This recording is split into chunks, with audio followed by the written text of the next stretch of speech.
السلام عليكم ورحمة الله وبركاته. نحمد ونصلي على رسوله الكريم. أما بعد، أعوذ بالله من الشيطان الرجيم. بسم الله الرحمن الرحيم. لكم دينكم ولي دين.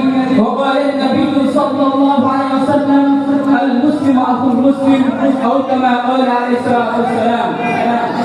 হাজী মঈনুদ্দিন ব্যাপারী কওমি মাদ্রাসার ছাত্র সংসদ কর্তৃক আয়োজিত আজকের ইফতার অনুষ্ঠানে আমার সামনে উপস্থিত আছেন সম্মানিত সভাপতি, সুদক্ষ বিতরণ মন্ডলী ভাই এবং বাংলার দূর দূরান্ত থেকে আগত আমার এই বিকশিত ছাত্র ভাইরা, আমি আপনাদের সকলকে আমার অন্তঃস্থল থেকে জানাই লাখ লাখ শুভেচ্ছা ও অভিনন্দন।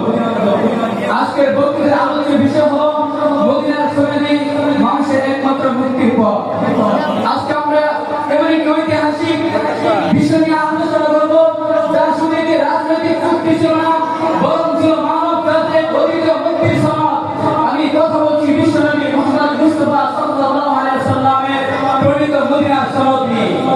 ইসলামের ইতিহাসের দিকে তাকালে দেখা যায় আল্লাহ রাসূল সাল্লাল্লাহু আলাইহি ওয়াসাল্লাম যখন 652 খ্রিস্টাব্দে মক্কা থেকে মদিনায় হিজরত করেন, হিজরতের পর আল্লাহ রাসূল সাল্লাল্লাহু আলাইহি ওয়াসাল্লাম একটি বহুজাতিক ও বহুধর্মীয় সমাজ গঠন করতে চেয়েছিলেন। মদিনায় যত মুসলিম, ইহুদি, প্রত্যেক বিভিন্ন গোত্রের লোকেরা বসবাস করত, আর তাদের ভিতরে পারস্পরিক হিংসা বিদ্বেষ খুন খারাপি সম্পর্কে লেগেই থাকতো।